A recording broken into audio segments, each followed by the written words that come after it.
once again. Your favorite Subway Surface gameplay. Hope you like it. Anyway, this video will be about process versus results. I'm sorry this is uploaded on Friday. I really didn't find the time to upload a video on Thursday because I was really tired from school, and I also had like quite a lot of things to do on Thursday, so I didn't really find the time to upload a video. But I will be uploading it on Friday today, right after I record it actually. So I already mentioned it in the previous video that this video will be about process versus result. I really hope this video is not 16 minutes long again, because I don't think there's too much to be said here. I think the first point I wanted to make is that I don't think that process versus results is something you can generalize again.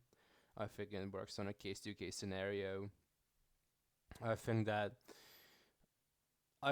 for example, generally speaking, process is more important than results because you can gauge out a lot of more information about the feed that you are actually scaling.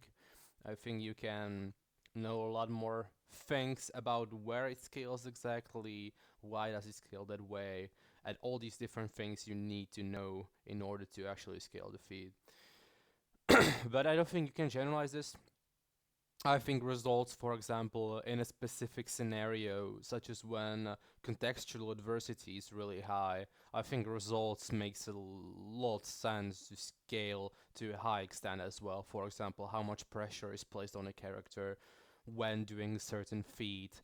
Then even if the process is not really that great, the results and the circumstances basically make up for the result itself. If there is a character, for example, in a situation like where there is not really high contextual adversity or just very little, I think results don't actually really matter. The category is strategy effectiveness, right? I basically disagree with the category. I think I'm the first person like in the Discord community that really started speaking up against strategy effectiveness. I don't think it really makes sense to use it.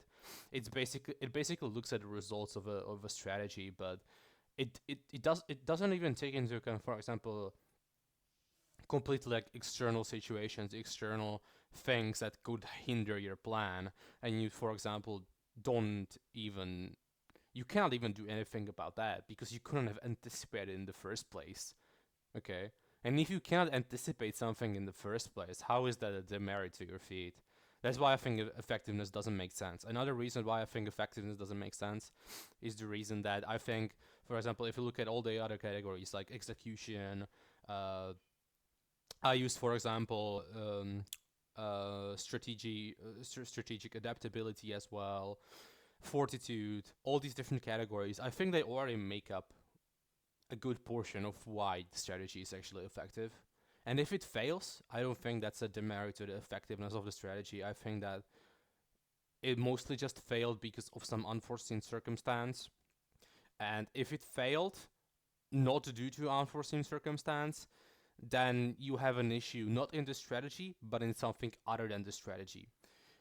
For example, your EQ wasn't good enough, for example, so you didn't psychoanalyze your character or your opponent like well enough to actually anticipate his actions. That could be like a demerit to strategic, for example, foresight.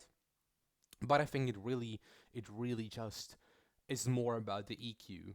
We need to look back at the first axiom where it all began. So while it is a demerit to foresight because you didn't anticipate the correct course of actions a person or your opponent would take, that's why your strategy even failed, right? But the key here is that it all failed because you have bad EQ. You couldn't psychoanalyze your character. So, for example, if you had good EQ, you could have actually anticipated everything your opponent would have done.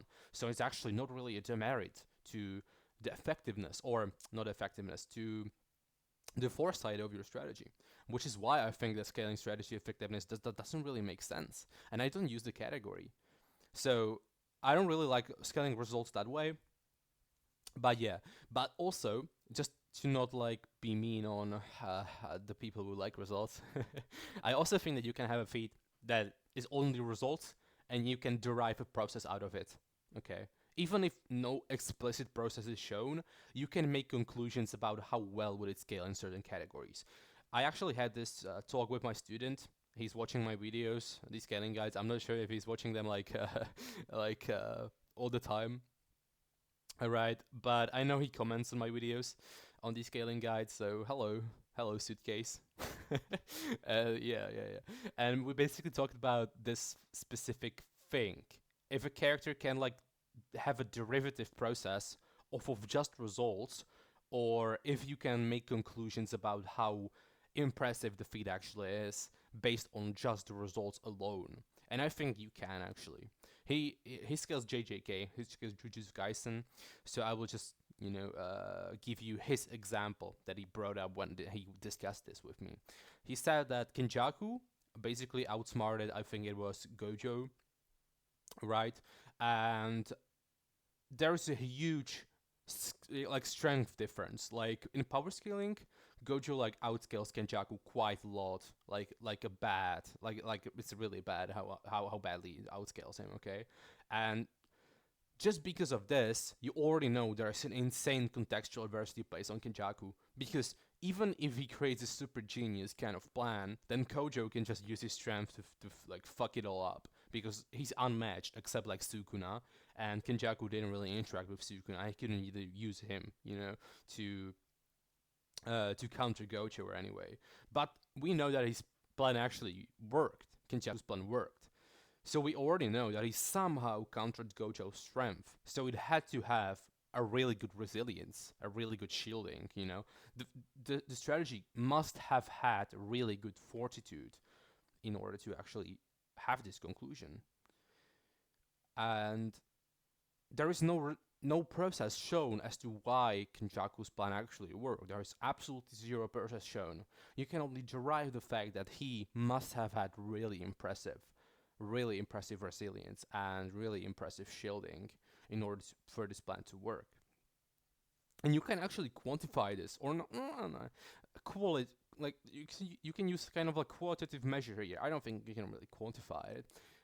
Which is what I actually disagree with Suitcase. I think he thinks that you can quantify how like where exactly does it scale. I disagree with that, but I think you can make like an estimate of where does it exactly scale through like analogies, right? If we look at, for example, the circumstances by which Koji or Light had to create a lot of different strategies, if you analyze like every single detail within the strategy that they used, you gauge out the contextual adversity. Then by comparing these two feats together, by comparing all the feats, a cumulative case of all the feats that the characters have, for example, we can make conclusions if the strategic resilience actually scales above light or not, despite we not knowing literally anything about the process itself, right? And yeah, I know that a lot of scaling systems, actually most of the scaling systems only look at the process. I think it's not good. I think it's understandable though. I think it's really understandable when you don't really look too deep into it. So I do understand where do you come from. I'm of the opinion that process is generally more important than results anyway, but I don't really want to neglect results. The most important thing to me is process and contextual adversity, and results is basically the last thing I take into account because I don't think it's that useful when we scale a character based off some kind of outsmarting metric. I don't think results really is that important, but I think we still do need to take it into account. Yeah, and this will be a really short video actually, so because I have really nothing much to talk about. So yeah, see you later on Thursday, or if I maybe don't have time, then on Friday again.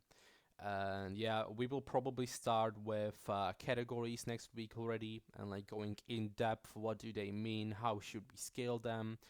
But if you have like any more suggestions, if I should focus on something that is in deep, like instilled within SCD as a core concept that needs to be addressed, like process versus result, scaling systems, all these different things. If there's anything other I missed, I thought about it for a bit and I didn't really think of anything.